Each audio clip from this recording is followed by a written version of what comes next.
In this video, I want to share with you the simplest way to read one book per week. And I'm going to break this down for you. Super simple, especially if you're new to reading and you're not reading anything at all right now. This is for the beginner to get started reading and to eventually work up to reading one book per week. So let's break it down. The average book is about 350 to 450 pages. Okay, simple. Next, what do we do? If we want to read a book in a week, how long is a week? 7 days. Nice. Okay, there we go. Beginners, 7 days. Split your book up into those chunks. So 350 pages, 50 pages a day will get you one book per week. Now, first of all, why do you even want to read one book per week? Well, life is short.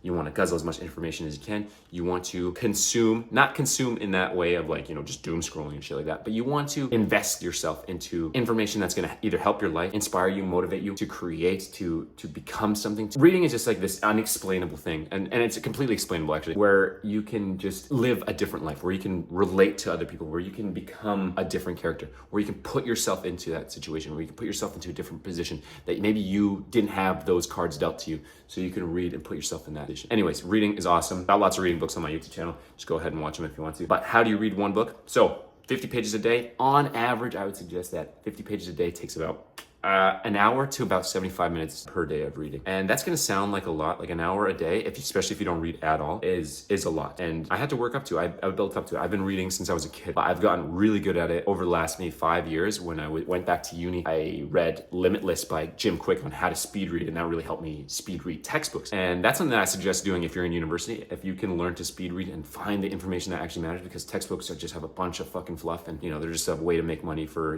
whatever professor whatever course that you've been doing, and for the university to make money, then yes, skim read textbooks. It's gonna be the best way to do it. But if you're an average reader or you're a new reader, let's go for 75 minutes. And I'm not gonna tell you to read 75 minutes a day. I'm not gonna tell you to start that way, because that's gonna be impossible, because your focus is probably so fucking cooked from your cell phone, from doom scrolling, from all the social media that you're already on, that you're not gonna have this focus. So we're gonna start slower. But let's just sum it up that it takes about 7 to 8 hours per week to read a book on average. There's gonna be longer books. There's gonna be those massive ones, those freaking encyclopedias.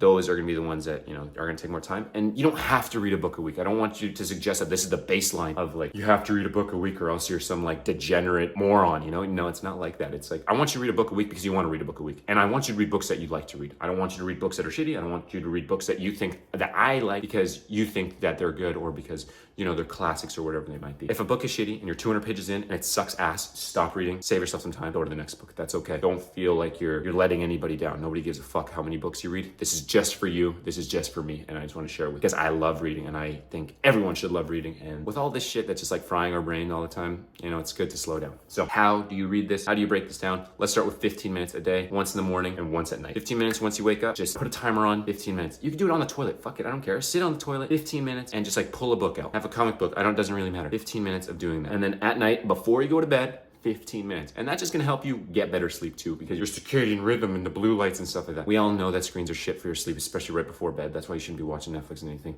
So 15 minutes right before you go to bed. And if you're really liking the book, then continue to read. That's okay. It's not a bad thing to stay awake and read a book, okay? Especially if it's really exciting. But I do suggest having a boring book in case you need to sleep, because you need to wake up early in the next day, and sleep is obviously vitally important for life. So 15 minutes morning, 15 minutes in the night, and that'll start snowballing. And then especially if you're reading really good books, you're gonna want to read long. But until you get until that half an hour point, I would suggest building up maybe 5 minutes extra every week. So 20 minutes the next week, 2 times a day. And then once you get 30 minutes, 2 times a day, that's pretty much the sweet spot. And the best thing about reading is you can read as much as you want for as long as you want. You do not have to read an hour a day.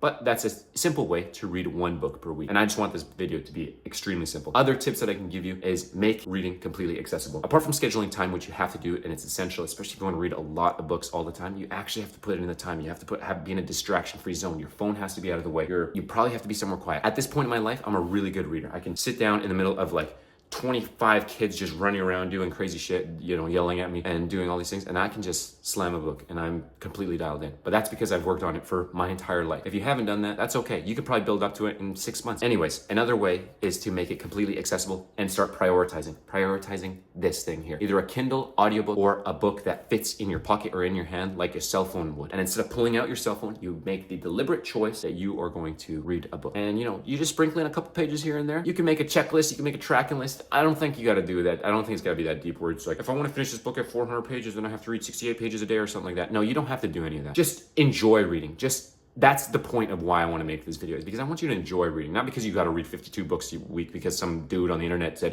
this is the ideal amount, this is how you'll get information, this is what smart people do, this is what 130 IQ. No, it doesn't matter. It's for fun, it's for enjoyment, it's for fulfillment, it's for inspiring you creatively to create yourself. And so that's why I think you should read as much as you can. And reading one book per week is just a thing that you can do. And don't get pissed at yourself if it takes 10 days to read a book. Don't get mad at yourself. Just start with the 15 minutes in the morning, 15 minutes in the night, and just see how your life changes, how much more interesting you become in conversations, how better you are at socializing with people, how much better your ideas come, how your dreams change. There's so much great shit that comes with reading a lot of books. And there's infinite knowledge out there, and we have so little time that reading a book a week is a great start. I don't read a book a week, to be honest. I used to, and I can, but I don't do it because I like to take my time. And you start to enjoy it more when you read it at whatever pace that you want to. But on average, I read at least an hour a day. But that's just the way it works. And sometimes it's not a book a week because I'm reading bigger books or I'm reading harder books. And so don't stress about anything like that. Don't read shitty ass books. Read books that you love, whatever you're interested in. It doesn't matter. Girls, I know they like that, elves and shit and like romance stuff. That's great. Read that book. Read as much as you want of those stuff. Because I don't want to get into it, but nonfiction and fiction, it doesn't really matter what you read. If you want self-improvement, then yes, you read some nonfiction stuff, read some stuff about biographies of like really, successful people, hardworking people, disciplined people. If you are into comic books, read comic books. That's okay. All I want you to do is start reading more. And if you want to read a book a week, just follow exactly what I said and you'll get there in the next 3 to 6 months easily. So anyways, with that, always remember rep the stat. I'll see you in the next one.